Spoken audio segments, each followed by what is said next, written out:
Good morning, dear student.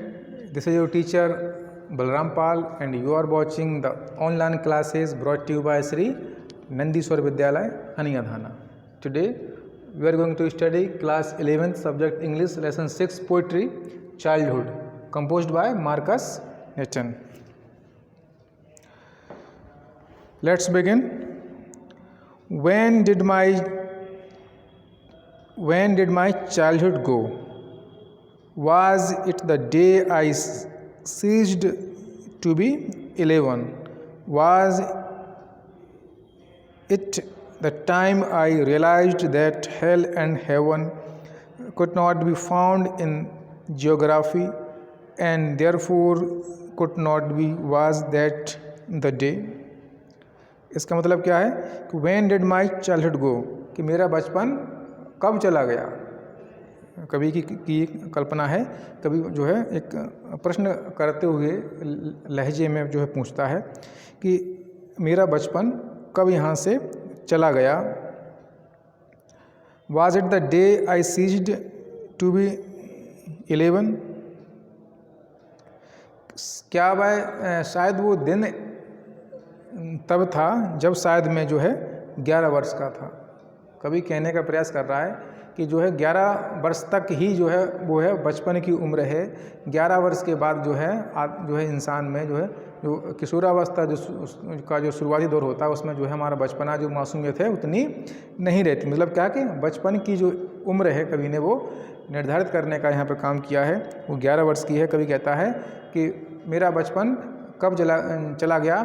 संभवतः जब मैं 11 वर्ष का था, जब मेरा जो है बचपन जो है वो जो है अपने अवसान पर था। फिर कवि जो लिखता है, Was it the time I realized that hell and heaven?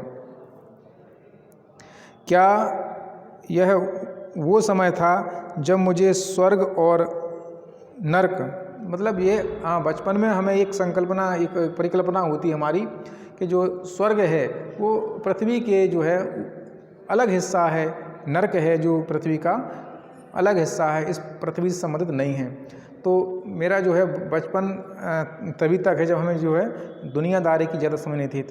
तो मुझे मेरा बचपन शायद तभी चला गया था जब मेरी समझ में ये आया कि स्वर्ग और जो नरक हैं वो हमारी पृथ्वी का हिस्सा नहीं है, वो भूगोल का एक जो है अंग मात्र अंग नहीं है, और इसलिए जो है उसका जो है अस्तित्व ही नहीं हो सकता था। And therefore could not be was that the day, जो है वो भी क्या दिन थे। कभी अपने बचपन के जो दिन थे उनको याद करते हुए कहता है कि मेरा बचपन कब चला गया। संभवतः जब मैं 11 वर्ष का था, शायद उसी समय मेरा बचपन जो है वो चला गया था। और जब मुझे यह एहसास हुआ उस समय कि जो स्वर्ग और नरक हैं वह इस जो है पृथ्वी के इस भूगोल के वो हिस्सा ही नहीं हैं और ना कभी हो सकते हैं। क्या दिन थे बचपन के, मासूमियत के। नेक्स्ट जो सेकंड स्टेंजा है उसमें कवि लिखता है, When did my childhood go? Was it the time I realized that adults were not all they seemed to be? They talked of love and pursued of love, but did not act so lovingly. Was that day? मतलब इसका क्या होगा। फिर वही बात वो same बात दोबारा करता है पहली लाइन में कि When did my childhood go, कि मेरा बचपन कब चला गया, मेरा बचपन जो है वो कब चला गया। Was it the time I realized that adults were not, क्या यह वह समय था कि जब हमें इस बात का एहसास जो है था कि हम जो हैं अब युवा थे या नहीं थे। मतलब क्या होगा उसका कि हमें इस बात का ही कोई नहीं मतलब था कि हम कब बड़े हो गए या बड़े हुए कि नहीं हुए। वही जो है बचपन का हमारा दौर था। All they seem to be, वे वयस्क थे सब या नहीं थे, या फिर वो जो है वैसे लग रहे थे।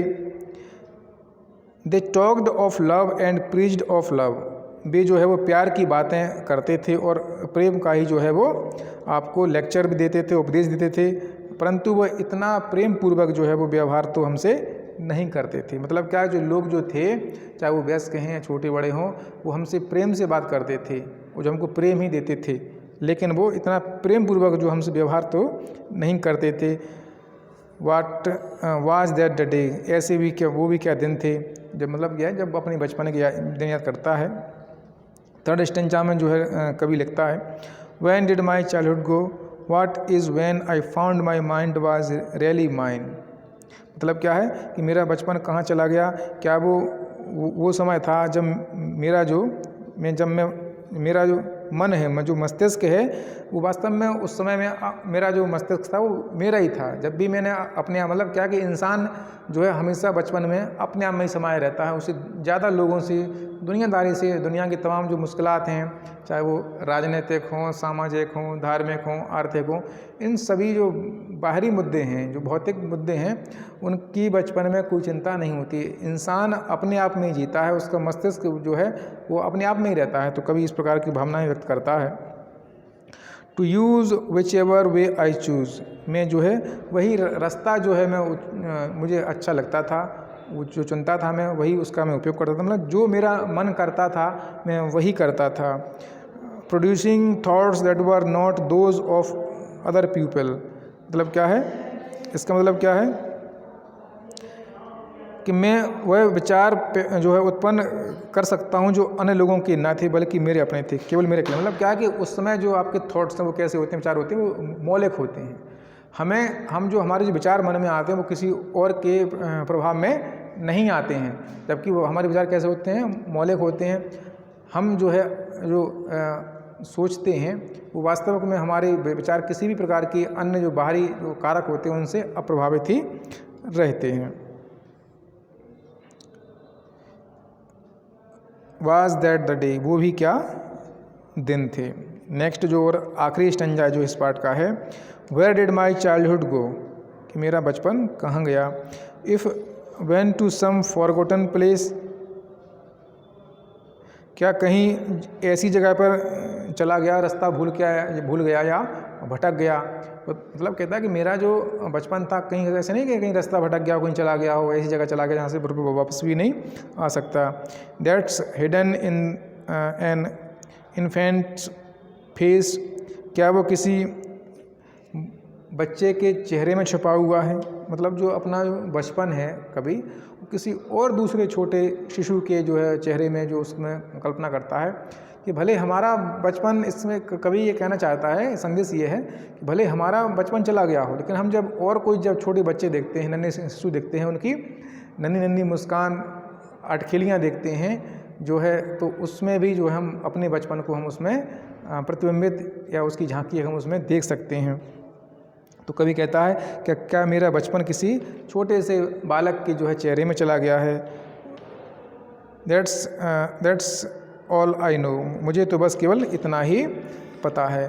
तो डियर स्टूडेंट्स, ये जो आपका अध्याय है, इसमें आपको इसके जो क्वेश्चन आंसर हैं या इसकी जो वोकेबलरी है, इस पर यदि हम थोड़ी सी निगाह डालें तो इसमें आपको, जैसे आपका है कि identify the stanza the talks each of the following, जैसे आपका है इंडिविजुअलिटी है, रेशनलिज्म है, हिपोक्रेसी है, जो ऐसे वर्ड हैं आपको, जैसे इसका मतलब क्या होता है, पहले का है जैसे व्यक्तित्व होता है, जो रेशनलिज्म है इसका मतलब होता है विवेक होता है। हिपोक्रेसी का मतलब क्या होता है, पाखंड होता है। पाखंड मतलब क्या होता है कि आप वास्तव में जिस प्रकार के आपके विचार नहीं हैं, जो काम जिस प्रकार आप सोचते नहीं हैं, उस प्रकार का वो काम आप करते हैं, उसको पाखंड कहा जाता है। और भी आपके जैसे जो वर्ड हैं, आपके सारे जो एक्सरसाइज हैं उन्हें आप पूरा करें। और नेक्स्ट का जो चैप्टर है वो हम अगली वीडियो में पढ़ेंगे। तब तक आप अपने नोट्स बनाएं और किसी प्रकार की समस्या आने पर हमसे संपर्क कर सकते हैं। Thank you.